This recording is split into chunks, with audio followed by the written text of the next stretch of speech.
आज बीनागंज चांचोड़ा के इतिहास में बड़ी बात हुई। यहां दिल्ली और व पंजाब के मुख्यमंत्री अरविंद केजरीवाल व पंजाब के मुख्यमंत्री एक साथ आए। पूर्व विधायक ममता मीना का आप पार्टी के लिए प्रचार करने आए। आइए सुनते हैं उनके विचार।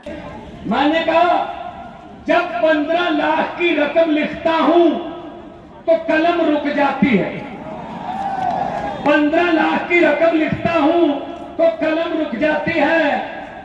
काले धन के बारे में सोचता हूं तो स्याही सूख जाती है। हर बात ही जुमला निकली। अब तो ये भी शक है क्या चाय बनानी आती है।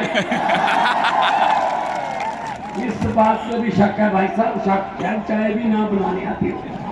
इतना झूठ बोल रहे हैं यार, इतना झूठ बोला जा रहा है, जुमले बना रहे हैं। तो आज ममता जी के लिए वोट मांगने आए हैं। जब जीत के निकलते कोई खिलाड़ी या कोई नेतागण तो कैसा साइन बनाते हैं, ऐसा विक्ट्री का साइन बनाते हैं। लेकिन भगवान ने ये आपको दिया है 17 तारीख के लिए 2 नंबर बटन है, दबाना है 2 नंबर, आना है 1 नंबर। ये याद रख लेना, 2 नंबर वाला बटन दबाना है, 1 नंबर पर आना है। झाड़ू का काम भी सफाई करना भाई साहब, करो सफाई। दुखी कर रखा है लोगों ने पूरा देश।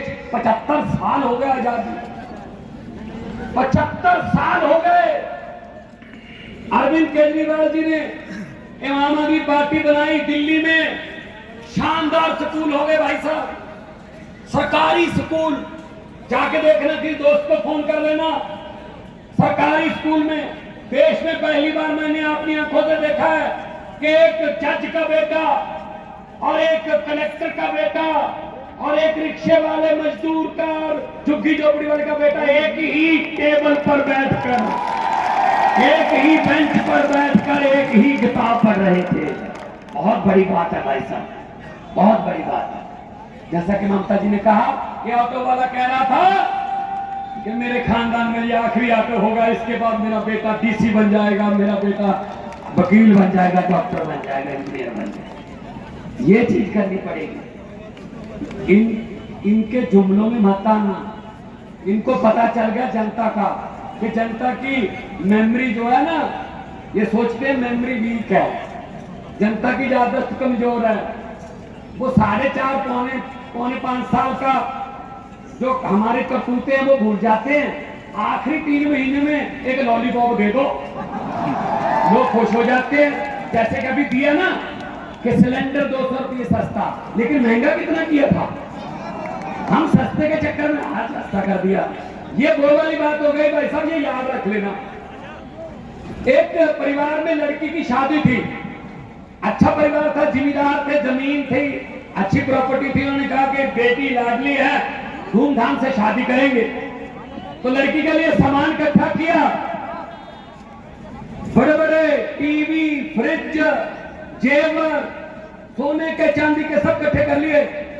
कल बारात आनी थी, आज शाम तक डाकुओं को पता चल गया एक रात पहले कि इस घर में माल है। वो ट्रक लेके आ गए, पूरे परिवार को, लड़की वालों को एक कमरे में बंद कर दिया।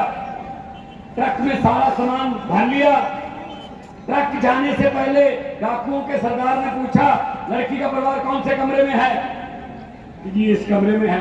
बोलो, बोला कमरा, किस लड़की की शादी है? वो डरती डरती खड़ी हुई, मेरी शादी है। तो डाकुओं के सरदार ने जेब में हाथ डाला, 100 रुपए का नोट दिया, बेटा शगन रख ले, आपका जीवन मंगलमय हो, आशीर्वाद देता हूं। और सारा सामान लूट के चले गए ट्रक लेके। अगले दिन भाई साहब पुलिस आई, घर का एक भी मेंबर FIR लिखवाने के लिए तैयार नहीं था।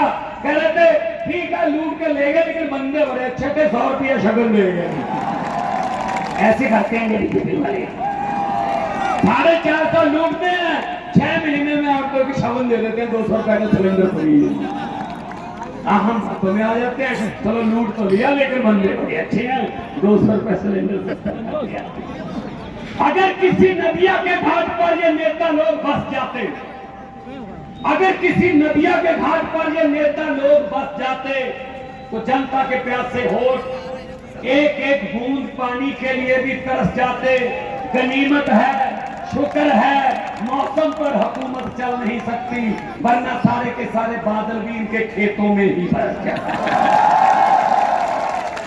तो ये बदली साहब, आपके हाथ में बटन है, आपके हाथ में बटन है, बटन दबा दीजिए, 2 नंबर वाला, झाड़ू वाला। और बिजली दिल्ली में फ्री, पंजाब में 90% घरों को बिजली का बिल जीरो है साहब, जीरो आता है। किसी को 10,000 आता था, 8,000 आता था, आजकल जीरो बिल आता है। किसानों को बिजली फ्री मिलती है भाई साहब। धान और गेहूं 2 मेन फसलें हैं, और चावल और गेहूं 2 मेन फसलें हैं।